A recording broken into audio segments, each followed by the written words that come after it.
બોલો આને શું થયું ખતરિયા ઉપર બાપુ આવ્યા છે એટલે બાપુ હાફદાર રહેજો. આ તો કેસ કબાડા વાળી પાર્ટી છે.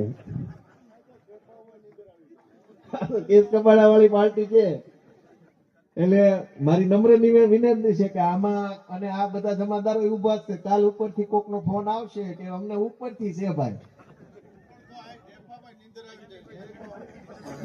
પણ મને એક ઈ નથી સમજાતું.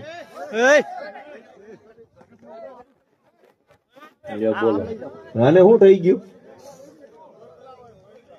અત્યાર સુધી કમ્પ્લેટ બેઠો તો રૂડો રૂપાળો, ઘડીકમાં ક્યાં અવતાર આવ્યો? આમ થાય જુઓ, હજુ તું બોલી રહ્યો છું, તૈયાર રહેજો ત્યાં કરી ફોન. વિનંતી છે કે આમાં અને આ બધા જમાદારો ઉભા છે. કાલ ઉપરથી કોકનો ફોન આવશે કે અમને ઉપરથી છે ભાઈ, પણ મને એક ઈ નથી સમજાતું. બોલો આને શું થઈ ગયું? અત્યાર સુધી કમ્પ્લેટ બેઠો તો રૂડો રૂપાળો, ઘડીકમાં ક્યાં અવતાર આવ્યો? આમ થાય જુઓ, હજુ તું બોલી રહ્યો છું, તૈયાર રહેજો ત્યાં કરી ફોન આવ્યો. હવે કરવાનું છે એમ? બરાબર, કાઈ નહીં. ના ના મારતા નહીં ભાઈ, ખૂણામાં લઈ જઈને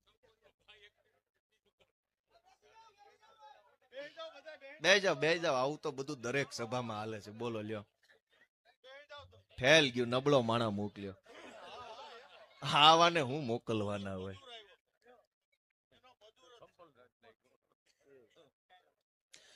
બેહો બાપા, બેહો વાલા, બેહો. આ હારું હું જ્યારથી ચૂંટણી જીત્યો ને ત્યારથી આવું હાલે છે.